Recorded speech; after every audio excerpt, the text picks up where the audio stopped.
নাজিল হয়েছে সেটাকে কেন্দ্র করে বলা হয়েছে যে মাক্কি অথবা মাদানী। সুতরাং এভাবে বলা যায় যে হিজরতের আগে যে সূরাগুলো নাজিল হয়েছে সেগুলো মাক্কি এবং হিজরতের পরে যে সূরাগুলো নাজিল হয়েছে সেগুলো মাদানী। তবে অবশ্যই আয়াত কখনো কোনোটা মাক্কি জীবনের হতে পারে, কখনো কোনোটা মাদানী জীবনের হতে পারে, এ ব্যাপারে সঠিক ধারণা রাখতে হবে আমাদের। তো সূরা আন-নাস তাফসীর কারকদের জমহুর উলামায়ে কেরামের মত অনুযায়ী সূরা আন-নাস এটা মক্কায় থাকাকালীন নাজিল হয়েছে। তার মানে এটা হলো হিজরতের আগের সূরা। রাসূলুল্লাহ সাল্লাল্লাহু আলাইহি ওয়াসাল্লাম হিজরত করে মক্কা থেকে মদিনায় আসার আগে নাজিল হয়েছে। বরমে বেশিরভাগ জমহুর উলামায়ে কেরাম মত দিয়েছেন যেটা উসমান রাদিয়াল্লাহু তাআলা আনহুর মুসাহাফে যেভাবে লেখা আছে সূরা আন-নাস মাক্কিয়া। সুতরাং সূরা আন-নাস মাক্কি সূরা। আন-নাস শব্দের অর্থ হলো মানুষ। তো আমরা সংক্ষিপ্ত সময়, যেহেতু আমরা ভূমিকায় মূল সময় নষ্ট করব না, আমরা আলোচনার মধ্যে চলে যাব। আল্লাহ রাব্বুল আলামিন বলছেন, আউযু বিল্লাহি মিনাশ শাইতানির রাজীম, বিতাড়িত শয়তান হতে আমরা আল্লাহর নিকট আশ্রয় প্রার্থনা করছি। তো প্রথমে জানতে হবে শয়তান হলো বিতাড়িত। কেমন বিতাড়িত? অত্র সূরার মধ্যে আল্লাহ রাব্বুল আলামিন বিস্তারিত আলোচনা করেছেন। সূরা আন-নাসের আলোচনার মধ্যে প্রথমে আল্লাহ রাব্বুল আলামিনের তিনটা সিফাত নিয়ে আলোচনা করা হয়েছে, তিনটা গুণ নিয়ে আলোচনা করা হয়েছে। অর্থাৎ যদি কোনো ব্যক্তি আল্লাহর তিনটা সিফাত বা আল্লাহর তিনটা গুণ সম্পর্কে জ্ঞান অর্জন করে, তাহলে ওই ব্যক্তি আল্লাহ সম্পর্কে জানতে বুঝতে আর কোনো কিছু বাকি থাকে না। আর কোনো ব্যক্তি যদি আল্লাহর মৌলিকভাবে এই তিনটা উলুহিয়াত, রুবুবিয়াত এবং আসমা সিফাতের জ্ঞান অর্জন না করে, তাহলে সে যতই শিক্ষা অর্জন করুক না কেন, সে আসলে আল্লাহকে চিনতে পারবে না, আল্লাহকে জানতে পারবে না। আর যে ব্যক্তি আল্লাহকে চিনে না, আল্লাহকে জানে না, ওই ব্যক্তির দুনিয়াও সমান, ওই ব্যক্তির দুনিয়ার ভালো সময়টাও সমান, মন্দ সময়টাও সমান, এবং সে আখিরাত নিয়ে কোনো পরিকল্পনা করে না। এবং অত্র সূরার মধ্যে আল্লাহ রাব্বুল আলামিন তিনটা গুণ নিসবাত করে গুরুত্বপূর্ণ একটা বিষয় ইঙ্গিত করা হয়েছে। আল্লাহ রাব্বুল আলামিন আমাদেরকে আল্লাহর কোন এক সৃষ্টি যে মানুষকে ওয়াসওয়াসা দেয় তার অনিষ্ট হতে আমাদের মুক্ত থাকার জন্য আল্লাহ রাব্বুল আলামিন অত্র সূরার মধ্যে আলোচনা করেছেন। যেহেতু অত্র সূরা অত্যন্ত গুরুত্বপূর্ণ একটি সূরা, রাসূলুল্লাহ সাল্লাল্লাহু আলাইহি ওয়াসাল্লাম যখন তার শরঈয়া রুকিয়ার প্রয়োজন হয়েছিল তখন সূরা আন-নাস ব্যবহার করেছিলেন বা সাহাবায়ে কেরাম ব্যবহার করেছিলেন। আমাদের সমাজেও অনেকের শরঈয়া রুকিয়ার প্রয়োজন হতে পারে, তার মানে জিন শয়তান কর্তৃক ওয়াসওয়াসার শিকার হতে পারে, তখন সূরা আন-নাসের মাধ্যমে সে ব্যক্তি শেফা লাভ করতে পারে, শেফা অর্জন করতে পারে। কোনো ব্যক্তি দেখা যাচ্ছে জিন শয়তান কর্তৃক অনেক লম্বা রোগে আক্রান্ত বা বিপদে আক্রান্ত, তখন মানুষ শয়তান এবং জিন শয়তান কর্তৃক যদি আক্রান্ত থাকে তাহলে সূরা আন-নাসের মাধ্যমে সেটা থেকে শেফা পাওয়া সম্ভব, রুকিয়ার মাধ্যমে শেফা পাওয়া সম্ভব। এবং সূরা আন-নাস রাসূলুল্লাহ সাল্লাল্লাহু আলাইহি ওয়াসাল্লাম সকাল সন্ধ্যায় বেশি বেশি আমল করতেন। এমনকি অনেক সময় মানুষকে বিভিন্ন জিন শয়তান হাসিল করার মাধ্যমে শত্রুতা বশত কেউ কাউকে বান মারে, কেউ কাউকে অসুস্থ করে রাখে, কেউ কাউকে আবার দেখা যাচ্ছে ব্রেন নষ্ট করে দেয়, চোখের দৃষ্টি শক্তি নষ্ট করে দেয়, কানের শ্রবণ শক্তি নষ্ট করে দেয়, তারপরে দেখা যাচ্ছে যে কোনো একটা শরীরের অঙ্গ প্রত্যঙ্গ নষ্ট করে দেয়। এগুলো সব জিন শয়তান হাসিল করার মাধ্যমে বিভিন্ন সময় তারা কুফরি কালামের মাধ্যমে এগুলো করে থাকে।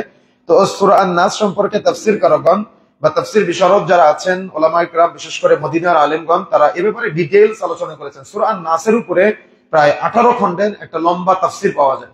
এজন্য সূরা আন-নাস অনেক গুরুত্ব রাখে, আমাদের জানার জন্য অবশ্যই প্রয়োজন। আরাবিয়ান শায়খরা তিলাওয়াত করলে পিছনের মুসল্লিরা কান্নাকাটি করে, কিন্তু আমরা তো অর্থ বুঝি না, যার কারণে আমাদের মাঝে এটার কোনো প্রভাব ফেলে না।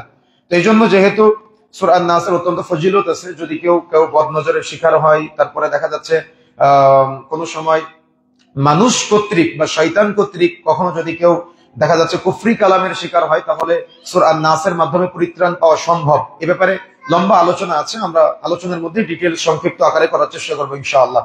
তাহলে আউযু বিল্লাহি মিনাশ শাইতানির রাজীম, বিতাড়িত শয়তান হতে আমরা আল্লাহর নিকট আশ্রয় প্রার্থনা করছি। বিসমিল্লাহির রহমানির রহিম, পরম করুণাময় অসীম দয়ালু আল্লাহর নামে শুরু করছি। কুল আউযু বিরাব্বিন নাস, এখানে কফ ব্যবহার করা হয়েছে, অর্থাৎ কুল উচ্চারণ করতে হবে। যদি কেউ বাংলা দেখে কয়রুসুল বাংলা উচ্চারণ দেখে পড়ে তাহলে অর্থের পরিবর্তন হয়ে যাবে। তবে অবশ্যই উচিত, এখানে একটা মাসালা মনে রাখতে হবে, ওলামায়ে কেরাম এর ব্যাপারে সবাই ঐক্যমত পোষণ করেছেন। বিশেষ করে জমহুর ওলামায়ে কেরামের মত অনুযায়ী অনেকেই বাংলা উচ্চারণ দেখে কোরআন মাজিদ পড়ে, এটা মোটেও উচিত না। যদি কেউ আরবি দেখে পড়ে তাহলে যদি ভুল হয় তাহলে ডবল নেকি পাবে। আমাদের সমাজের অনেকেই বলে যে কোরআন তিলাওয়াতের ক্ষেত্রে যদি ভুল পড়ে তাহলে গুনাহ হবে। যদিও ওয়ারাতিলিল কোরআন আর তারতিলা, কোরআন মাজিদ তারতিল সহকারে তিলাওয়াত করতে হবে, এটা চূড়ান্ত। তবে যদি তিলাওয়াত করতে গিয়ে কেউ চেষ্টা করতেছে কিন্তু ভুল হচ্ছে, তাহলে আপনি তাকে গুনাহগার বলতে পারবেন না। এটা সৌদি আরবের সবচেয়ে বড় ফতোয়া বোর্ড ফতোয়া লাজনা দায়েমার ফতোয়া।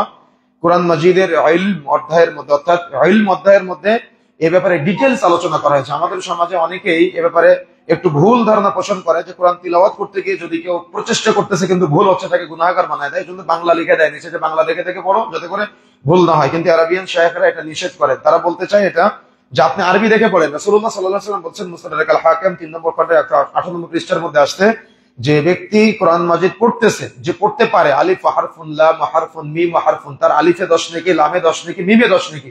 কিন্তু যে পড়তে পারে না, প্রচেষ্টা করতেছে, তার ভুল হচ্ছে, সে ডবল নেকি পাবে। আমি যদি 10 নেকি পাই কিন্তু সে ডবল নেকি পাবে, 20 করে নেকি পাবে। সুবহানাল্লাহ। কেন?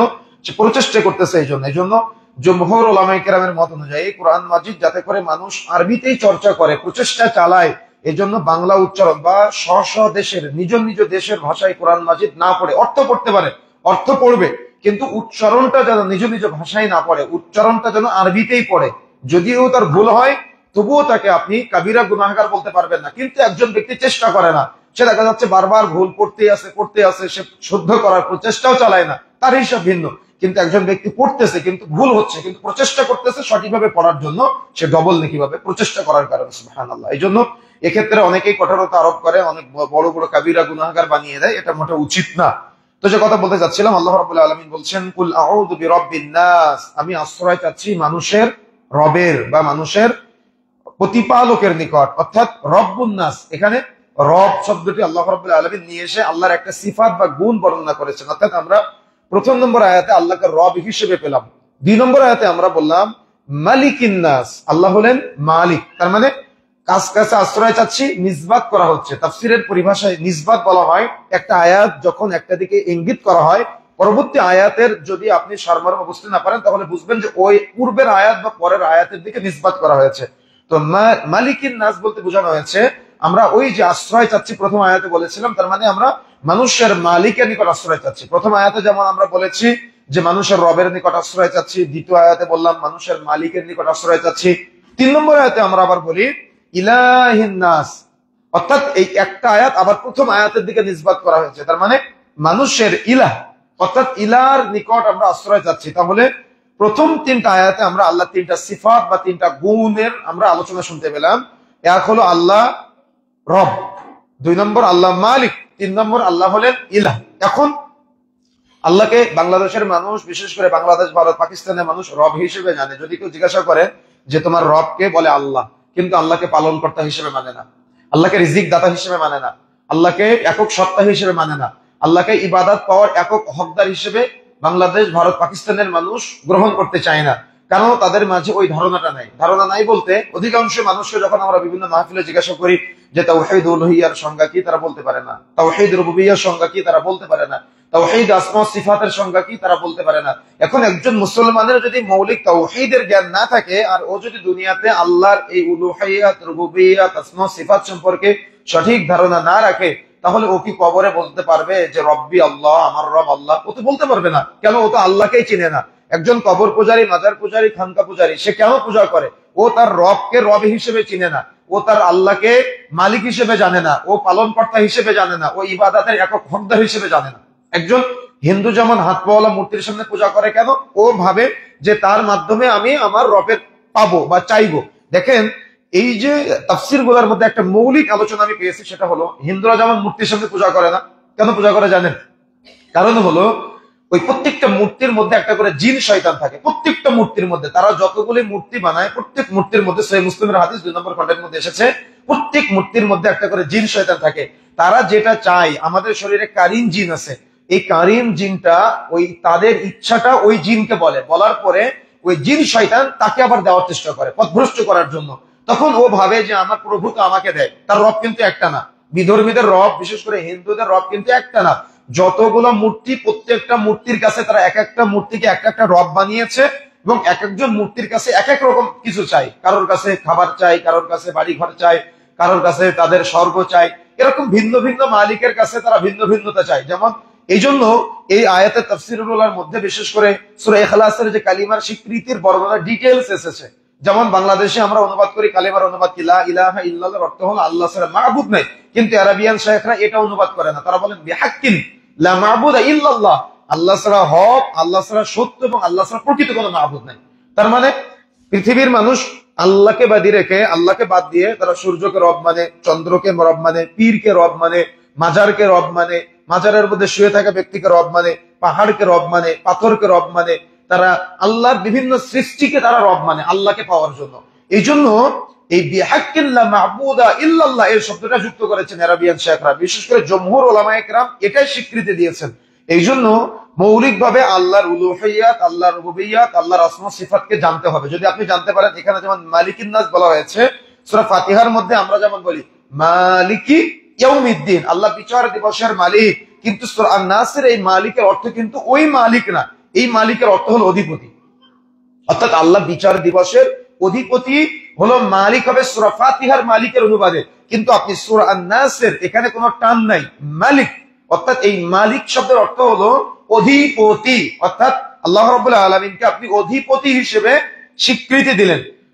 এখন যদি আপনি আল্লাহকে অধিপতি হিসেবে, আল্লাহকে আপনি মালিক হিসেবে, আল্লাহকে আপনি রব হিসেবে, আল্লাহকে আপনি ইলাহ হিসেবে চিনতে না পারেন, তাহলে কি আপনি আল্লাহকে আসলে জানতে পেরেছেন? এজন্য ওলামায়ে কেরাম বিশেষ করে এই তিনটা আয়াতগুলোকে সমন্বয় করে এ ব্যাপারে সবাই ঐক্যমত পোষণ করেছেন।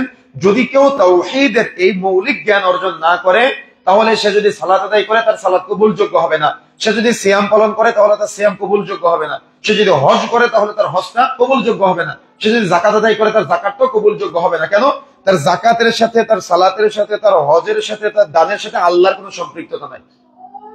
এই জন্য অবশ্যই তাওহীদের এই মৌলিক জ্ঞানটা অর্জন করতে হবে। এটা সূরা আন-নাসের মৌলিক তিনটা শিক্ষা, অর্থাৎ আল্লাহর তিনটা সিফাত এখানে আল্লাহ রাব্বুল আলামিন যে নিয়ে এসেছেন, এটা সম্পর্কে আমাদের জানা অত্যন্ত জরুরি। এখন আসেন মূল আলোচনা, যেটা আল্লাহ রাব্বুল আলামিনের তিনটা সিফাত বা তিনটা গুণ বর্ণনা করে আল্লাহ নিজেই বলছেন মিন শাররিল ওয়াসওয়াসিল খান্নাস, আল্লাহ বলছেন যে তার অনিষ্ট হতে আল্লাহর নিকট আশ্রয় চাইতে হবে। বলেন তো, আল্লাহকে আপনি কি হিসেবে চিনলেন? মালিক হিসেবে চিনলেন, রব হিসেবে চিনলেন, ইলাহ হিসেবে চিনলেন। এই চিনার পরে আল্লাহ নিজেই বলছেন আপনি আল্লাহকে এই তিনটা আল্লাহর সিফাত স্বীকৃতি দিয়ে আপনি আল্লাহর কাছে কিস থেকে আশ্রয় চাচ্ছেন? খান্নাস থেকে আশ্রয় চাচ্ছেন। এখন মিন শাররিল ওয়াসওয়াসিল খান্নাস, তার মানে আমি আশ্রয় চাচ্ছি যে কুমন্ত্রণা দানকারী, অর্থাৎ খান্নাস টাইপের, যে আত্মগোপন তারা করে থাকে। খান্নাস শব্দের অর্থ হলো যে আত্মগোপন করে, অর্থাৎ যে শয়তান আত্মগোপন করে থাকে। ওলামায়ে কেরাম বিশেষ করে জমহুর মুহাদ্দিসদের এবং মুফাসসিরদের মত অনুযায়ী, এক্ষেত্রে যদি আমি একটা উদাহরণ পেশ করি তাহলে আপনারা বুঝতে পারবেন যে আমাদের সমাজে আপনারা কচ্ছপ চিনেন না? কচ্ছপ চিনেন তো? আচ্ছা, কচ্ছপের মাথা কি ধরতে পারবেন কোন সময়? কচ্ছপের মাথা ধরা যায় না। তো এক্ষেত্রে বিশেষ করে আমি কয়েকটা তাফসীর দেখলাম যে সেখানে বলা হয়েছে এভাবে যে কচ্ছপের ন্যায়, অর্থাৎ কচ্ছপকে খান্নাস বলা হয় নাই, কিন্তু উদাহরণ দেওয়া হয়েছে এভাবে যে ওই যে আপনাকে পাপ করতে বলে বা যে খান্নাস, যে আপনাকে ওয়াসওয়াসা দেয়, ও হলো কচ্ছপের ন্যায়। ও আপনি যে ধরতে যাবেন ও নিজেকে গুটায় নেয়। তার মানে এভাবে ব্যাখ্যা করেছেন, যেভাবে বলা যায় যে আমি যখন পাপ করি, কোন একটা গুনাহ করি, প্রত্যেকটা মানুষ মাত্র ভুল হয়, প্রত্যেকটা মানুষ মাত্র গুনাহ করে, কিন্তু দেখবেন যখন আমরা গুনাহ করি তখন গুনাহটাকে অনেক স্বাদের লাগে, গুনাহটাকে অনেক তৃপ্তির লাগে। ওই খান্নাসটা আপনাকে তৃপ্তি দেয়। অর্থাৎ ওই জিন শয়তানকে আল্লাহ রাব্বুল আলামিন একটা পাওয়ার দিয়েছেন। এমনকি আপনারা সহিহ মুসলিম যদি খুলে দেখেন 2 নম্বর খণ্ডের 198 পৃষ্ঠার মধ্যে আসছে, একটা বাচ্চা যখন দুনিয়াতে ভূমিষ্ঠ হয়, বাচ্চা কান্না করে, যদি কান্না না করে ডক্টররা বাচ্চাকে কান্না করায়। আচ্ছা, কেন কান্না করায়? রাসূলুল্লাহ সাল্লাল্লাহু আলাইহি ওয়াসাল্লাম বলছেন ওই বাচ্চার শরীরে তখন কারিন নামক একটা জিন প্রবেশ করে। ওই জিন প্রবেশ করে ওই জিন শয়তান ও ওই বাচ্চাকে মৃত্যুর আগ পর্যন্ত অসহায়তা দেওয়ার চেষ্টা করে, এবং ওই দিন থেকে বাবা মার দায়িত্ব হয়ে যায় ওই শয়তান থেকে সন্তানকে মুক্ত করা। কিন্তু কোনো বাবা মা যদি দায়িত্ব অবহেলা করে তাহলে শয়তান জায়গা করে দিতে পারে, আর যদি বাবা মা অগ্রগামী ভূমিকা পালন করে, সন্তানকে নসিহত করে, সন্তানকে শয়তান থেকে মুক্ত রাখার জন্য তাগিদ দেয়, তাহলে ওই সন্তান ওই শয়তান থেকে মুক্ত থাকতে পারে। কিন্তু কোনো বাবা মা যদি দায়িত্ব অবহেলা করে তাহলে ওই সন্তানগুলো শয়তানের সাথে মিশে যায়। এমনকি আয়াতের শেষের দিকে আসতেছে কেমন ভাবে মিশে যায় তার বিস্তারিত আলোচনা আল্লাহ রাব্বুল আলামিন সূরার মধ্যে করেছেন। সুতরাং আমি যেটা বলতে চাচ্ছি যে এই খান্নাস টাইপের জিনটা দেখবেন যখন আপনি কোনো পাপ করেন, গুনাহ করেন, তখন ও আপনার শরীরের সাথে মিশে যায়। দেখবেন যখন আপনি কান দিয়ে গুনাহটা শ্রবণ করেন তখন আপনার কানে অনেক মজা লাগে, অনেক তৃপ্তির লাগে। যখন আপনি চোখ দিয়ে কোনো গুনাহ দেখেন তখন আপনার চোখে অনেক স্বাদের লাগে, গুনাহটা অনেক মজার লাগে, অনেক মজার মনে হয়। যখন আপনি কোনো একটা গুনাহের কথাবার্তা মুখ দিয়ে বলেন, তখন বলার জন্য দেখবেন মুখ চুলকায়, আরেকটু বলি, মুখ বাধা দেয় না। তারপরে যখন আপনি অন্তর দিয়ে পরিকল্পনা করেন কোন একটা গুনাহের, তখন দেখবেন যে ওই গুনাহ যে আপনি করতেছেন এটা বোঝা যায় না। তখন মনে হয় এই গুনাহটা অনেক তৃপ্তি, তখন মনে হয় আমার অন্তরে অনেক শান্তি ফিল করতেছি। কিন্তু এই যে খান্নাসটা আপনি এখন বুঝতে পারবেন, এই যে আপনি শান্তি ফিল করতেছেন না, এই যে আপনি তৃপ্তি ফিল করতেছেন না, কিন্তু যেই মুহূর্তে আপনার গুনাহটা সম্পাদিত হয়ে যায়, অর্থাৎ গুনাহকে ওলামায়ে কেরাম বলেছেন একটা কর্ম। গুনাহটা কি? গুনাহটা হলো একটা কর্ম। তো ওলামায়ে কেরাম এই ব্যাপারে ঐক্যমত পোষণ করেছেন। এই আয়াতের তাফসীরের মধ্যে বিশেষ করে 6টা তাফসীর আমি দেখেছি এভাবে সবাই উল্লেখ করেছেন যে গুনাহটা কর্ম, এই কর্মটা তৃপ্তির হয়। কেন? খান্নাস তাকে তৃপ্তি দেয়, এবং ওই তৃপ্তিটা পেতে পেতে পেতে পেতে যখন ও গুনাহটা সম্পাদিত করে ফেলে বা গুনাহের কাজটা কর্মে বাস্তবায়ন করে ফেলে, কর্ম বাস্তবায়ন করা শেষ, ওই মুহূর্তে ওর মনে হয় আমি কেন পাপ করলাম। বুঝেন নাই? বুঝতে পেরেছেন? এই খান্নাসের ব্যাখ্যা হলো এটা। তার মানে আপনি আমি যখন পাপ করি, পাপটা অনেক স্বাদের, অনেক আহ্লাদের, অনেক তৃপ্তির, চোখেরও মজা লাগে, কানেরও মজা লাগে, অন্তরেরও মজা লাগে, মুখেরও মজা লাগে, লজ্জা স্থানেরও মজা লাগে, হাত পা সবার মজা লাগে। কিন্তু এগুলা সব নিয়ন্ত্রণ করতেছে কে বলেন তো? খান্নাস। কিন্তু ওই খান্নাস যেই মুহূর্তে আমার পাপটা সংগঠিত হয়ে যায়, ও পালায়, আপনি ধরতে পারবেন না। তখন মনে হবে ইস, তখন করাইছে কে? খান্নাস। কিন্তু তখন মনে হচ্ছে আমি করেছি, তখন নিজের প্রতি নিজের ঘৃণা জন্ম হয়, ইস আমি কেন পাপটা করলাম, আমি একটু তওবা করি আল্লাহর কাছে, আমি কেন পাপ করলাম, আমি 2 টাকা 5 টাকা 1000 টাকা আল্লাহর কাছে দান করি যাতে আমি পাপ থেকে মুক্ত হতে পারি। কিন্তু করাইছে কে বলেন তো? খান্নাস। কিন্তু আমরা ধরতে পারি না, বুঝতে পারি না, ছুঁইতে পারি না। কিন্তু ওই খান্নাস আমাকে আপনাকে পাপ করি, ওই যেমন কচ্ছপ তার মাথাটাকে গুটিয়ে নেয়, ওরকম ও নিজেকে সংকুচিত করে ফেলে। আমরা ধরতে পারি না, আমরা বুঝতে পারি না, কিন্তু করাই জিন শয়তান। ও আমাদের শরীরের সাথে এমন ভাবে মিশে আছে, ওই যে বললাম কারিন জিন, রাসূলুল্লাহ সাল্লাল্লাহু আলাইহি ওয়াসাল্লাম বলছেন ও আমাদের শরীরের সাথে, আমাদের শরীরে রক্ত যেমন চলাচল করে না, এই রক্ত যেমন চলাচল করে, এই রক্তের মতো ও আমাদের শরীরে রক্তের চেয়ে দ্রুত গতিতে চলাচল করে। এমনকি আপনারা শুনলে আশ্চর্য হবেন, বিশেষ করে আফ্রিকার বিভিন্ন জায়গাতে এমন কিছু কুফরি কালাম আছে, এই খান্নাস টাইপের জিনের সাথে অ্যাটাচ করে জিন শয়তান ধরার মাধ্যমে তারা চাইলে আপনার কোন একটা শরীরের অঙ্গ প্রত্যঙ্গ ওই জিন শয়তান তারা এখানে এমন ভাবে আটকায় দিবে, আপনি হাত নাড়াতে পারবেন না, আপনি চোখ দিয়ে দেখতে পারবেন না, আপনি কান দিয়ে শুনতে পারবেন না, আপনি মুখ দিয়ে কথা বলতে পারবেন না। কেন? ওই জিন শয়তান আপনার আমার শরীরে এমন ভাবে প্রভাব বিস্তার করে।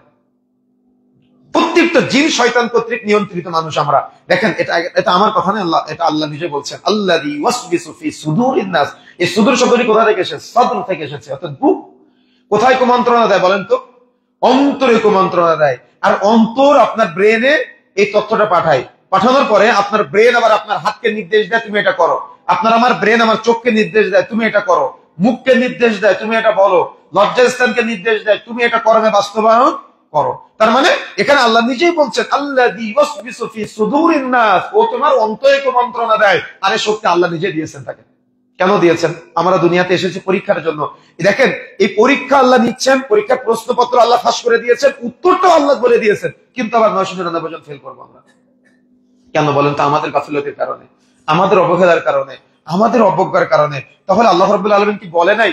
আল্লাহ নিঃসন্দেহে বলেছে, কিন্তু আমাদের কোরআনের ইলম নাই, আমাদের কোরআনের ব্যাখ্যা জানা নাই, আমাদের তাফসীরের জ্ঞান জানা নাই, আমাদের তাফসীর সম্পর্কে ন্যূনতম কোনো ধারণা আমরা এখনো পর্যন্ত অর্জন করতে পারি নাই। এটা আমাদের নিজেদের ব্যর্থতা। জন্য আল্লাহ নিজে বলছেন আল্লাযী ওয়াসবিসু ফি সুদুরিন নাস, ও তোমার অন্তরে কুমন্ত্রণা দিয়ে ও পিছন দিক থেকে পালায়, তুমি ওকে ধরতে পারবা না, তুমি ওকে সইতে পারবা না, তুমি ওকে দেখতে পারবা না, কিন্তু ও ঠিকই তোমার অন্তরে কুমন্ত্রণা দিবে। এখন দেখেন কত কঠিন কথা আল্লাহ শেষের আয়াতে বলছেন, মিনাল জিন্নাতি ওয়ান নাস। এ জিনের মধ্য থেকে হতে পারে, এ মানুষের মধ্য থেকে হতে পারে। এখন আপনি হয়তো বলতে পারেন যে খান্নাস জিনের মধ্য থেকে হতে পারে, কিন্তু মানুষের মধ্য থেকে কেউ যদি আমাকে সিগারেট খেতে বলে তো আমি তো তাকে চিনি, কেউ যদি আমাকে জর্দা খেতে বলে আমি তো তাকে চিনি, কেউ যদি আমাকে সিনেমা দেখাতে বলে আমি তো তাকে চিনি। কিন্তু এই জিন্নাতি ওয়ান নাস, এই নাস শব্দের ব্যাখ্যা ওলামায়ে কেরাম আরেক ভাবে করেছেন। সেটা হলো ওই যে কারিন জিন থেকে আমরা তো কি পাই না বলেন তো? সন্তানদেরকে নসিহত করি না মুক্ত থাকার জন্য, আমরা নিজেরাও শয়তান থেকে বিরত থাকার প্রচেষ্টা করি না। কোনোদিন আপনি সকালে ঘুম থেকে ওঠার পরে শয়তানকে তাড়িয়েছেন? আমরা তাড়াই। এজন্য দেখবেন কোন একটা অপরাধ করি, ওই অপরাধটা শয়তান আমাকে আপনাকে একেবারে জমিয়ে দেয়, জমিয়ে এমন ভাবে দেয়, মিথ্যা বলতে বলতে বলতে বলতে আমার আপনার গুনাহ করতে করতে, সুদের লেনদেন করতে করতে, ঘুষের লেনদেন করতে করতে আমার আপনার, তার মানে পাপাচারের সাথে জড়িত হতে হতে হতে হতে এক পর্যায়ে উলামায়ে কেরাম বলছেন এই আয়াতের তাফসীর অনুযায়ী যে ওই ব্যক্তি এক সময়ে ওই শয়তান থেকে ইলম অর্জন করতে করতে করতে করতে ও মানুষ স্বাধীন পরিণত হয়ে যায়। ওর হিদায়াত জ্ঞান কাজ করে না। কেন? ও শয়তান দ্বারা নিয়ন্ত্রিত হয়, ও ইবলিস দ্বারা নিয়ন্ত্রিত হয়। ও ওর চোখ নিয়ন্ত্রণ করে শয়তান, ওর কান নিয়ন্ত্রণ করে শয়তান, ওর হাত নিয়ন্ত্রণ করে শয়তান, ওর পা নিয়ন্ত্রণ করে শয়তান, ওর লজ্জাস্থান নিয়ন্ত্রণ করে শয়তান। এই জন্য আমাদের প্রত্যেক ব্যক্তির ব্যক্তি জীবনের উপরে শয়তানের একটা বিশাল প্রভাব আছে। দেখবেন রাতের 1টা 2টা 3টা পর্যন্ত আমরা জেগে থাকি, কিন্তু যেই মুহূর্তে আল্লাহ রাব্বুল আলামিন আমাকে আপনাকে ডাকে, ওই মুহূর্তে শয়তান আমাকে আপনাকে ঘুম পাড়িয়ে দেয়। এটা কার খেলা? এই পুরাটাই শয়তান কর্তৃক। কেন এই 2টা 3টা পর্যন্ত ঘুম আসে না কেন আমাদের? এই পর্যন্ত মোবাইল দেখতেছি, সোশ্যাল মিডিয়ার সাথে আছি, সবকিছুর সাথে জড়িত আছি, কিন্তু যেই মুহূর্তে আল্লাহ আমাকে আপনাকে আহ্বান করে সালাতের সময় হয়ে যায়, ওই মুহূর্তে শয়তান আমাকে আপনাকে ওয়াসওয়াসা দিয়ে পথ ভোলা করে দেওয়ার চেষ্টা করে এবং ও ব্রেন থেকে এটা হারিয়ে দেয়। ও ব্রেনের নিয়ন্ত্রণ রাখার ক্ষমতা রাখে। ও সবকিছুর তার একটা বিশাল প্রভাব আছে। এই প্রভাব থেকে মুক্ত থাকার জন্য আমাকে আপনাকে অবশ্যই কিছু আমল করতে হবে, যে আমলগুলো অত্যন্ত গুরুত্বপূর্ণ আমল। রাসূলুল্লাহ সাল্লাল্লাহু আলাইহি ওয়াসাল্লাম বলছেন, মিশকাতের মধ্যে এসেছে, তিরমিজিতেও পাওয়া যায়, যে বান্দা শয়তান থেকে নিজেকে মুক্ত রাখার প্রচেষ্টা করে না, ওই বান্দা শয়তানের বান্দেগি করতে করতে করতে করতে ও নিজে একদিন শয়তানের দোসর হয়ে যায়, ও নিজে একদিন শয়তানের বন্ধু, শয়তানের সাথী হয়ে যায়। এই জন্য সাহাবায়ে কেরাম জিজ্ঞাসা করলেন, আল্লাহ রাসূল, তাহলে আমরা কিভাবে শয়তান থেকে মুক্ত থাকবো? তখন রাসূলুল্লাহ সাল্লাল্লাহু আলাইহি ওয়াসাল্লাম বলছেন, তোমরা যদি শয়তান থেকে মুক্ত থাকতে চাও, তো তোমরা যখন ঘুম থেকে উঠবা, বিশেষ করে শয়তান কখন প্রবেশ করে জানেন? প্রত্যেকটা মানুষ মরার আগে আবার মরে। কখন মরে? আমরা যে ঘুমায় না, এই ঘুমটাকে মৃত্যু বলা হয়েছে। আল্লাহ, আচ্ছা আপনি আমি ঘুমালাম, ঘুমানোর পরে যদি আমাদের ঘুম না ভাঙে, তাহলে আমাদের কি ঘুম ভাঙবে কবে? কিয়ামতের সময় একবারে, তাই না? এই ঘুম থাকে মৃত্যুর সাথে। যখন আপনি ঘুমান তখন দুনিয়াবি কোনো সেন্স থাকে? এই একটা ঘুম আপনি ঘুমাইছেন, দেখা যাচ্ছে 10 ঘন্টা, একটানা 10 ঘন্টা ঘুমাইছেন, কিন্তু ঘুমটাকে আপনার 1 মিনিটের মনে হবে। কথা বুঝতে পেরেছেন? ঠিক এমনি ভাবে যাদের জান্নাতে মৃত্যু হয়, এই যে ঘুমটা দিবে না, কিয়ামত দিবসে উঠবে, তাদের এই সময়টাকে এরকম খুব কাছের মনে হবে, খুব নিকটের মনে হবে। আমাদের শরীরে একটা রূহ আছে না, এই রূহে আমাদের নিয়ন্ত্রণে থাকে না। রূহটা কিন্তু আমাদের নিয়ন্ত্রণে না, রূহটা কিন্তু আল্লাহর নিয়ন্ত্রণে। রূহ কার নিয়ন্ত্রণে? নিঃসন্দেহে আল্লাহর নিয়ন্ত্রণে। তার মানে এই রূহের জগতে ছিল, এই রূহটাই স্থান পরিবর্তন করবে। রূহ স্থান পরিবর্তন হয়, আমাদেরকে স্থান পরিবর্তন হবে। আমরা মাটির সাথে মিশে যাবো আবার, অর্থাৎ দেহটা মাটির সাথে মিশে যাবে, কিন্তু রূহ বারবার স্থান পরিবর্তন করে। রূহ কখনো ছিল রূহের জগতে, কখনো এসেছিল মাতৃগর্ভে, কখনো আবার সেটা আমাকে সঙ্গে করে, আমার সাথে করে দুনিয়াতে এসেছে। এই রূহটা আবার কখনো ইল্লিন অথবা সিজ্জিনে চলে যাবে, আর বিচারটা হবে রূহের উপরে। এই জন্য আমাকে আপনাকে এই রূহ যদি শয়তান কর্তৃক নিয়ন্ত্রিত হয়, তাহলে ওই রূহ যেমন আমরা দেখতে পাই না, ওই শয়তানের ওয়াসওয়াসা আমরা দেখতে পাই না। রূহ দেখেছেন কোন সময়? রূহ শুয়ে দেখেছেন কোন সময়? অনুভব করেছেন কোন সময়? এটা যেমন আপনি অনুভব করতে পারবেন না, ওই শয়তানের আপনি আনুগত্য করেন, এটাও আপনি আমি অনুভব করতে পারি না। এটা আমি আপনি আমরা সবাই এটার সাথে সবাই জড়িত, প্রত্যেকটা মানুষ শয়তানের সাথে জড়িত। কিন্তু রাসূলুল্লাহ সাল্লাল্লাহু আলাইহি ওয়াসাল্লামকে সাহাবায়ে কেরাম জিজ্ঞাসা করছেন, আল্লাহ রাসূল, এই আলোচনার পরে আল্লাহ রাসূল, আমি কিভাবে শয়তান থেকে মুক্ত থাকবো? আমি কিভাবে এই শয়তান যাতে করে আমার শরীরে কোনো প্রভাব ফেলতে না পারে, আমার ব্যক্তি জীবনে প্রভাব ফেলতে না পারে, আমার পরিবারে কোনো প্রভাব ফেলতে না পারে, আমার সন্তানদের মধ্যে যাতে করে কোনো প্রভাব ফেলতে না পারে। দেখবেন আপনারা কোনো বাচ্চাকে নিয়ে যদি মাগরিবের সময় বাড়ির বাইরে যান, মাগরিবের আজান হচ্ছে তো 10 মিনিট আগে বের হয়েছেন, কোন একটা নদীর ধারে গিয়েছেন বা গাছের নিচে গিয়েছেন, এটা আপনাদের কাছে যদিও কাল্পনিক, কিন্তু তারপরেও এটা চূড়ান্ত বাস্তবতা। দেখবেন ওই বাচ্চা রাত্রে কান্নাকাটি করবে। কেন কান্নাকাটি করে? শয়তান তাকে ওয়াসওয়াসা দেয়, শয়তান তার ব্রেনের মধ্যে খেলা করে, তার মানে ও তার ভিতরে প্রভাব বিস্তার করার চেষ্টা করে। এই জন্য রাসূলুল্লাহ সাল্লাল্লাহু আলাইহি সাল্লাম এ ব্যাপারে এবং সাহাবায়ে কেরাম থেকে এবং উলামায়ে কেরামের জমহুর মত অনুযায়ী, বিশেষ করে যখন সূর্য মাথার নিকটবর্তী থাকে, অর্থাৎ সোজাসুজি থাকে, যখন সূর্য অস্ত যায় অর্থাৎ সন্ধ্যা নামে, এই সময় শয়তান চতুর্দিকে ঘুরে বেড়ায়, কাকে ওয়াসওয়াসা দেওয়া যায়, কার পথভ্রষ্ট করা যায়, ও প্রচেষ্টা চালায়। এই সময় ওরা বাচ্চাদেরকে বেশি বেশি প্রভাবিত করার চেষ্টা করে। এই জন্য বেশি করে যেখানে জঙ্গল বা যেখানে নদীর ধার, এই জায়গাগুলোতে আপনারা ছোট বাচ্চাদেরকে নিয়ে যাবেন না। বরং ওলামায়ে কেরাম ব্যাপারে ঐকমত পোষণ করেছেন, বিশেষ করে যারা রাকি আছে, তারা যেটা বলতে চায় সেটা হলো মাগরিবের অর্থাৎ সূর্যাস্তের 10-15 মিনিট আগে আপনারা বাচ্চাকে নিয়ে ঘরের ভিতরে প্রবেশ করবেন এবং বিসমিল্লাহ বলে দরজা জানালা বন্ধ করবেন। যদি আপনি দরজা জানালা বন্ধ করার সময় বিসমিল্লাহ না বলেন, তাহলে আপনার ঘরের মধ্যে শয়তান প্রবেশ করে ওয়াসওয়াসা দিতে পারে। এমনকি যখন আমরা ঘুমাই, যে কথা বলছিলাম, এই ঘুমের সময় আমাদের শরীরের মধ্যে ওই জিন শয়তান প্রবেশ করে, এমনকি নাকের মধ্যে পালায় থাকে। তো রাসূলুল্লাহ সাল্লাল্লাহু আলাইহি ওয়াসাল্লামকে সাহাবায়ে কেরাম জিজ্ঞাসা করছেন যে শয়তান তো নাকের মধ্যে পালায়, তাহলে আমি তাকে তাড়াবো কিভাবে, আমি তাকে বের করব কিভাবে? তো রাসূলুল্লাহ সাল্লাল্লাহু আলাইহি ওয়াসাল্লাম বলছেন, যখন বান্দা ঘুম থেকে উঠবে, উঠার পরে তার হাতটাকে কবজি পর্যন্ত সুন্দর করে ধৌত করে নেবে। ধৌত করার পরে ওর নাকের মধ্যে অজু ব্যতীত, এটা কিন্তু অজু ব্যতীত, অজু ছাড়া, অজুর সময় তো আপনি নাক পরিষ্কার করবেন, কিন্তু আপনার নিয়ত থাকতে হবে। আমরা নিয়ত করি না বিধায় আমরা কিন্তু কোনো ফজিলত পাই না। অজু ব্যতীত আপনি নাকের মধ্যে পানি দিয়ে আপনার শরীরে, আমার শরীরে শয়তান আছে, শয়তানকে তাড়াতে হবে। শয়তানকে আপনি তাড়িয়ে দিবেন। তাড়ানোর পর আল্লাহ রাসূল বলছেন, ও ব্যক্তি যদি সুন্দর করে অজু করে 2 রাকাত সালাত আদায় করে, তাহলে ওই দিন তাকে শয়তানের ওয়াসওয়াসা দিতে পারবে না। পয়েন্ট হলো 1 নম্বর, তাকে ঘুম থেকে ওঠার পরে দোয়া পাঠ করতে হবে, ঘুম থেকে ওঠার দোয়া। 2 নম্বরে, দোয়া পাঠ করার পাশাপাশি উভয় হাত কবজি পর্যন্ত ধৌত হবে আগে, অজু করার সাথে কিন্তু এটা সম্পৃক্ততা না। 3 নম্বরে, ও নাকের মধ্যে পানি দিবে, পানি দিয়ে শয়তান বের করে নেওয়ার নিয়তে নাক থেকে শয়তানকে ঝেড়ে ফেলে দিবে। 4 নম্বরে, সুন্দর করে অজু করবে। 5 নম্বরে, সুন্দর করে 2 রাকাত সালাত আদায় করবে। রাসূলুল্লাহ সাল্লাল্লাহু আলাইহি ওয়াসাল্লাম বলছেন, যদি কোনো ব্যক্তি এই আমলটা করে, তাহলে পরবর্তী দিন সকাল পর্যন্ত কোনো শয়তান তাকে আর প্রভাবিত করতে পারে না। এরপরে যদি আমলটাকে করতে না পারে, তাহলে সে যেন প্রতিদিন ফজরের সালাতের পরে, মাগরিবের সালাতের পরে সূরা ফাতিহা, সূরা নাস, সূরা ইখলাস, এগুলা বিশেষ করে আয়াতুল কুরসি, এগুলা পড়ে হাতে ফু দিয়ে মাথা থেকে পা পর্যন্ত মাসহ করে, এবং এই সব এগুলোর উপরে সব সময় আমল করে, তাহলে কোন শয়তান, বিশেষ করে জিন শয়তান, তাকে কখন প্রভাবিত করতে পারবে না। এই জন্য এই প্রচেষ্টাটা আমাকে আপনাকে অব্যাহত রাখতে, বিশেষ করে যাদের বাড়িতে বাচ্চা আছে, ছোট ছোট বাচ্চা আছে, বাচ্চাদের উপরে শয়তান বেশি প্রভাব বিস্তার করার চেষ্টা করে। যদি দেখা যাচ্ছে আপনার শরীরের অনেক অসুবিধা মনে হচ্ছে, তাহলে আপনাকে রুকিয়া করাতে হবে। এই সূরা আন-নাস আপনাকে শিক্ষাটা দিচ্ছে, শরঈয়া রুকিয়া আছে, তাই বলে আবার যারা ভণ্ড কবিরাজ আছে ওদের কাছে যাওয়া যাবে না। শরঈয়া রুকিয়া কিছু আছে যেগুলোর মাধ্যমে দীর্ঘ সময় একজন ব্যক্তিকে অসুস্থ করে রাখা যায়। শরঈয়া রুকিয়ার মাধ্যমে এটা থেকে শেফা লাভ করা যায়। এই ব্ল্যাক ম্যাজিকের মাধ্যমে বা কালো জাদুর মাধ্যমে একজন ব্যক্তি, এক প্রতিষ্ঠিত ব্যক্তিকে তাকে মাঠে নামিয়ে ফেলা যায়। এই ব্ল্যাক ম্যাজিকের মাধ্যমে বা দেখা যাচ্ছে জিন হাসিল করার মাধ্যমে স্বামী স্ত্রীর মাঝে ভালোবাসা সৃষ্টি করা যায়, স্বামী স্ত্রীর মাঝে ভালোবাসা নষ্ট করা যায়, বিভেদ তৈরি করা যায়। এই ব্ল্যাক ম্যাজিকের মাধ্যমে বা জিন শয়তান হাসিল করার মাধ্যমে মানুষ বিভিন্ন রকম বিভিন্ন দুনিয়াবি ফিতনা ফাসাদের সাথে জড়িয়ে যায়। মানে মানুষকে কষ্ট দেওয়ার জন্য বিভিন্ন প্রক্রিয়া আছে, বিভিন্ন আমরা জানি না এমন বহু পদ্ধতিও এই সমাজের মানুষ করে থাকে। তো এই জন্য যদি কেউ আমরা এগুলা ফেস করি যে আমাদের এগুলা হয়তো হতে পারে, তখন আমাদের উচিত, দেখতেছেন আপনি দীর্ঘদিন ডাক্তার দেখাচ্ছেন কিন্তু আপনার কোনো কাজ হচ্ছে না, কোনো আপনি পরিত্রাণ পাচ্ছেন না। সূরা আন-নাসের তাফসীরের মধ্যে বিশেষ করে আরবিয়ান তাফসীরকারগণ, তারা জমহুর উলামায়ে কেরামের একটা বিশাল আলোচনায় তারা এইভাবে ঐক্যমত পোষণ করেছেন যে অবশ্যই তাকে রুকিয়া করানো উচিত। কেন? অবশ্যই কোন জিন শয়তান কর্তৃক মানুষ শয়তানি করে তাকে প্রভাবিত করে, জিন শয়তান দ্বারা তাকে ওই নিয়ন্ত্রণে রেখে তাকে দীর্ঘদিন যাবত কষ্ট দিতে পারে, ব্যথা দিতে পারে, তাকে ওই বিভিন্ন সময় স্বামী স্ত্রীর মধ্যে সম্পর্ক নষ্ট করে দিতে পারে।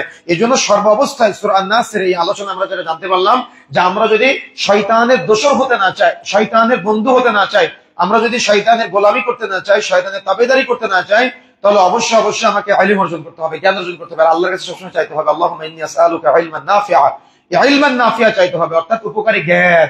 যার মধ্যে উপকারী জ্ঞান আছে তাকে কখনো শয়তান প্রভাবিত করতে পারে না। ওয়া আমালান মুতাকাব্বাল, এবং এমন আমল করার তৌফিক বা কামনা চাইতে হবে যে আমলটা কবুলযোগ্য, যে আমলটা বাতিল হবে না, এবং রিজকান তাইয়্যিবা, এমন রিজিক থাকতে হবে যে রিজিকটা হবে হালাল, যে রিজিকটা হবে তাইয়্যিবা, যে রিজিকটা হবে পবিত্র। যদি এই 3টা শর্ত না মানেন, তাহলে কিন্তু শয়তান আপনাকে ওয়াসওয়াসা দিবে। শয়তান অবশ্যই ওয়াসওয়াসা দিবে যদি রিজিক হালাল না হয়, ইবাদত কবুলযোগ্য না হয়, যদি আপনার এই সঠিক ইসলাম সম্পর্কে সঠিক জ্ঞান বা সঠিক ইলম না থাকে। এই জন্য আমাকে আপনাকে, যদি আপনি শয়তানের তাবেদারি, শয়তানের গোলামি, দেখেন আপনারা হয়তো বিষয়টা গুরুত্ব না দিতে পারেন, কিন্তু এখানে আল্লাহ রাব্বুল আলামিনের 3টা সিফাত আল্লাহ আগে নিজে বর্ণনা করেছে, তাহলে কত গুরুত্ব। আল্লাহর রব হিসেবে স্বীকৃতি দিতে বলছেন, তোমরা চাও এই শয়তান তোমাদের প্রভাবিত করবে, তোমরা তোমাদের রবের কাছে চাও ওই শয়তান থেকে পানা, তোমরা তোমাদের মালিকের কাছে ওই শয়তান থেকে পানা চাও। কেন? শয়তান তোমার ব্যক্তি জীবন, পারিবারিক জীবন, সামাজিক জীবন, তোমার সবকিছু তছনছ করে দিতে পারে। এই জন্য তোমরা তোমার মালিকের কাছে শয়তান থেকে পানা চাও, তোমরা তোমাদের ইলাহ, যিনি তোমাকে সৃষ্টি করেছেন, ওই ইলাহর কাছে তোমরা শয়তান থেকে পানা চাও। যদিও উলামায়ে কেরাম 3টা ব্যাখ্যা আলাদা আলাদা করেছেন। রব, যেমন রিজিকের ক্ষেত্রে অনেকেই আল্লাহর কাছে না চেয়ে শয়তানের বান্দেগি করে, শয়তানের গোলামি করে, শয়তানের মাধ্যমে চাওয়ার চেষ্টা করে। তারপরে মালিক, শয়তানের বান্দেগি করার মাধ্যমে আল্লাহকে ভুলে যায়, কিয়ামতের মাঠে দাঁড়াতে হবে, কিয়ামতের মাঠে তাকে জবাব দিতে হবে। তার এই চিন্তা, তার ব্রেন থেকে, তার সেন্স থেকে শয়তান নষ্ট করে দেয়। এবং তার ইলাহ যখন শয়তান কোন বান্দার ব্রেন থেকে ভুলিয়ে দিতে পারে, অর্থাৎ তার একক সত্তাকে যদি ভুলিয়ে দিতে পারে, তাহলে ওই বান্দা নামাজ পড়বে কিন্তু নামাজ কবুলযোগ্য হবে না, ও রোজা থাকবে, রোজা কবুলযোগ্য হবে না, ও হজ করবে কিন্তু হজ কবুলযোগ্য হবে না। কেন? ও তো ইলাহকে চেনে না। কেন? বাংলাদেশের মানুষ ইলাহ মানে বিভিন্ন কিছু ইলাহ আছে, বাংলাদেশের মানুষের প্রচুর ইলাহ আছে। আগুনকে তারা ইলাহ মানে, চন্দ্রকে ইলাহ মানে, সূর্যকে ইলাহ মানে। তারা বিভিন্ন নামধারী মুসলমানরা তারা কবরের মধ্যে শুয়ে থাকা ব্যক্তিকে ইলাহ মানে। তারা দেখা যাচ্ছে কোন একজন আল্লাহ সৃষ্টিকে ইলাহ মানে। এমনকি বাংলাদেশ, ভারত, পাকিস্তান থেকে যারা যায় সৌদি আরবে যায়, এরা গিয়ে রাসূলের কবরের দিকে দুই হাত তুলে চায়। সৌদি আরবের পুলিশরা বারবার ঘুরাইয়া দেয় যে তোমরা কিবলার দিকে চাও বা আল্লাহর কাছে চাও, কিন্তু ওরা বারবার রাসূলের কবরের কাছে চায়। কেন? ওই যে তাওহীদের জ্ঞান নাই, ওরা ইলাহকে চিনতে পারে না। ইলাহকে পাওয়ার জন্য মাধ্যম মিডিয়া নির্ধারণ করেছে, অর্থাৎ দালাল ধরার প্রচেষ্টা চালায়।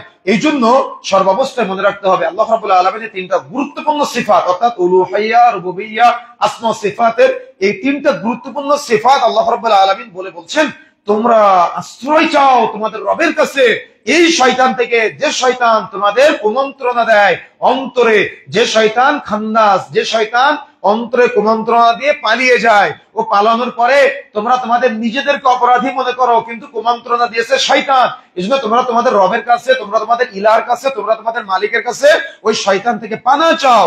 এবং তোমরা যেন মানুষ শয়তানে পরিণত হয় না। তার মানে জিন শয়তানে তো মানুষ পরিণত হবে। এই জিন শয়তানের অসহসায় মানুষ তো পাপ করবে, কিন্তু করতে করতে কোনো একটা সময় এই মানুষেরাই আবার জিন শয়তানের মতো বিভিন্ন বড় বড় পাপে জড়াতে তাদের প্রভাব বিস্তার করতে করতে নিজেরাই একসময় জিন শয়তানের মতো ওই নিজে মানুষ শয়তানে পরিণত হবে। তখন সে পাপ করবে কিন্তু পাপকে পাপ মনে হবে না। ও গুনাহ করবে কিন্তু বুক ফুলায় গুনাহ করবে, মানুষকে দেখায় গুনাহ করবে, কিন্তু লজ্জা লাগবে না, খারাপ লাগবে না, ওর ভয় লাগবে না যে আমার দুনিয়ার এর খারাপ পরিণতি কি হতে পারে বা আখিরাতে খারাপ পরিণতি কি হতে পারে। এই জন্য দেখবেন যখন আপনি পাপ করতেছেন তখন যদি আপনার অন্তরে ধাক্কা দেয় মনে করবেন ঈমান আছে, আর যদি অন্তরে ধাক্কা না দেয় মনে করবেন ঈমান নাই, শয়তান এখানে প্রভাব বিস্তার করেছে। এজন্য যে কোনো পাপ, ছোট বড় যে কোনো পাপ করার সময় যদি মনে হয় ইস আমার এই পাপটা করা উচিত হচ্ছে না, তখন মনে করবেন শয়তান আপনাকে দূরে আছে। কিন্তু পাপ করার সময় যদি বেশি বেশি স্বাদের হয়, বেশি বেশি তৃপ্তির হয়, তাহলে মনে করবেন যে একেবারে 100% শয়তান আমার উপরে প্রভাব বিস্তার করেছে। এই জন্য আমাকে আপনাকে তওবা করে ফিরে আসার প্রচেষ্টা চালাতে হবে এবং জিন শয়তান থেকে সর্বদা মুক্ত থাকার জন্য প্রচেষ্টা চালাতে হবে। যদি আপনি আমলগুলো করি তাহলে কোনো বদনজর, কোনো ব্ল্যাক ম্যাজিক বা দেখা যাচ্ছে কোনো কালো জাদু আমাদের শরীরে প্রভাব বিস্তার করবে না। এই জন্য সার্বিক বিষয়কে সামনে রেখে আমরা সূরা আন-নাসের যে কথাগুলো শুনলাম সংক্ষিপ্ত সময় তাফসিরে, আমরা বেশি বেশি জিন শয়তান থেকে পানাহ চাওয়ার জন্য আল্লাহর কাছে আউযু বিল্লাহি মিনাশ শাইতানির রাজিম এটা বলবো এবং বাংলায় বেশি বেশি আল্লাহর কাছে দোয়া করব, সালাতের মধ্যে আল্লাহর কাছে চাইবো, দুই হাত তুলে আল্লাহর কাছে চাইবো এবং আমাদের সন্তানরা যাতে করে শয়তানের বন্ধু হতে না পারে, জন্য সন্তানদেরকে সবসময় শয়তান থেকে মুক্ত থাকার জন্য তাদেরকে তাগিদ দিব। আল্লাহ রাব্বুল আলামিন আমাদের কবুল করুন। সংক্ষিপ্ত সময়ের আলোচনা আল্লাহ রাব্বুল আলামিন বারাকা দান করুন। আল্লাহুম্মা আমিন। আলহামদুলিল্লাহ নাহমাদুহু ওয়া নাস্তাঈনুহু ওয়া নাস্তাগফিরুহু ওয়া নু'মিনু বিহি ওয়া নাতাওয়াক্কালু আলাইহি